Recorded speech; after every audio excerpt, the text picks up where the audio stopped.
but I have seen a part. I have seen a bit on it. It's one of those pins that come out and push the. It's actually got a little pin mark on the end of it. Now it's not imprinted on it. It's actually comes out from the part. So again, we're going to take the knife to it and just take it down a bit. It's a bit too thick, you see. So we take that off there.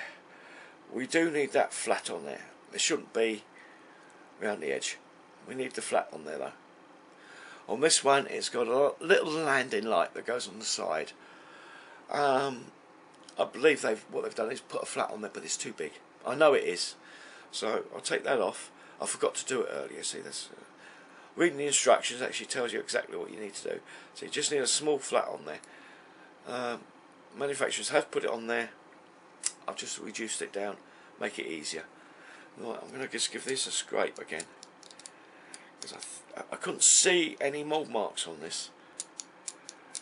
I've probably done them, but I'm going to just give it a little scrape all the way around to ease it into the hole, because we want a fairly tight fit on this. You don't want them too sloppy, though some can be. So that's another fix. I'll show you when I get a sloppy one. I will show you it. Let's try and fit that into the hole. It still doesn't want to go. Right, I'm going to stop this and check this out, see what happens. Okay, back again. I found the problem. The hole has got a bit of flashing in it. So you could use a drill, or in this case it's not worth getting all your drills out to find the right size for the thing. Use your knife. You've got a point on the end of the knife. Pop it in the hole and just give it a spin. I think I'll do it twice. There we go. Try the part. Almost. It's very, very tight. I tell you what, that's very tight. Oh no, I'm not doing that. That's very, very tight. So I'm going to do it one more turn. Just one. So that's just 3 turns of the knife. No pressure on the knife. Just let the blade do the work. There we are. There we go. Right, I'll just try that in there. Oh, perfect fit. You see, it won't even come out. It's just tight enough in there to do the job. It sits properly. That's all you need to worry about. If you were going to glue these in, and you didn't have to do all this mucking about for the paintwork, pop a bit of liquid glue in the hole first, and then on the tab. Then put it in. You'll find that the glue would have melted the little bit of flashing around the edge, and goes in and gives you a nice tight fit. Also, the plastic, when dried, it melts it together. So instead of having 2 bits glued together, you'll have 1 bit joined with plastic. Hence the name Plastic Weld, by the way. That's what it does.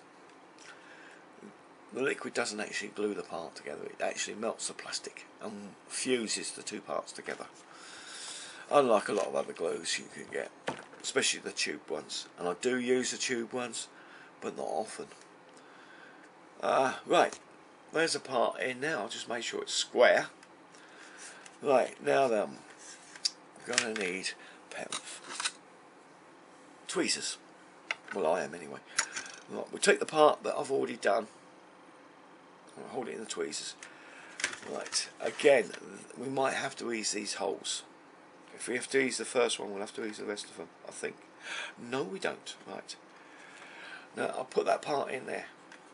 Now, I'm not going to glue that piece in, but I am going to glue it to the...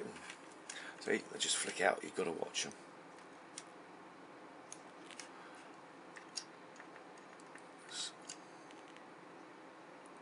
I've got this round the right way. I have to use the magnifying glass. Excuse me. Some of this stuff is so small. Flat, round, flat, round, flat. That way. I did have it in the right one. So I'm just going to pop this in here. leave it on the bench. Right, it's in this place. It's in its place. Let me just take this here. I'll just show you this here. Right, it's actually in its place. I don't know whether you can see that. It's just here. It's actually in its place. It's loose at the moment. I'm going to put a bit of glue. Let me just get this. A little bit of dab of glue on here, on here, and then bring the two parts together. Then you'll see it'll just stick there. Do the same for the other side, and leave it to dry. The internal part of this is drying, as you can see. Now these parts can be dried together. You don't need to do much to them at all. So it can be put away, dried, and then you can come back to it when it has dried and take these out, because you don't need them until you paint them. You put them away safe somewhere, and after you've painted it, you can do all your bits and pieces to the undercarriage, maybe put wire on it or whatever. Then you can glue them into position after the paint has dried, and that way you get a nice clean line. Same with the doors. You can put them on afterwards. You can paint them at the same time as you paint the fuselage, but leave the doors off. You can stick them on afterwards. It's easier to do that way than trying to mask up all the inside of this. Now, to mask this up for painting, it's very simple. I use a very cheap toilet paper. I think it costs about 50p for 4 rolls. Very cheap. Not worth it. Not really worth it for what it's supposed to be for, but in this case it's great because you can fill all this in with that paper right in here. So when you spray, you won't touch any of the paintwork in here. As you can see, I've done Tamiya paint in there. It's not very good. I might have to use a Tamiya paint for spraying and spraying only. Hand painting, it doesn't work. That's why I use the enamels on the cockpit. They're much better coverage with the brush. Anyway, that's it for now. I'll be back in a second after I've glued these up and just give you the last picture after these are all up in position. Right, here we are. This is it.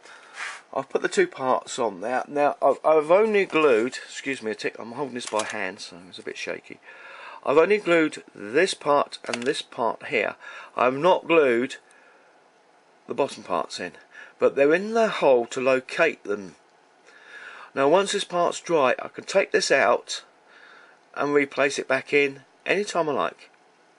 And that way, like I said, you can do the painting on it, and it won't affect.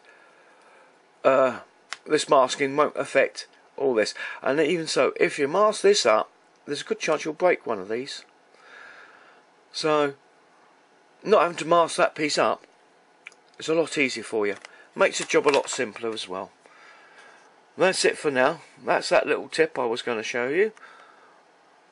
Hope it will help you in the future. Right, bye for now until I come back on the next part of this build.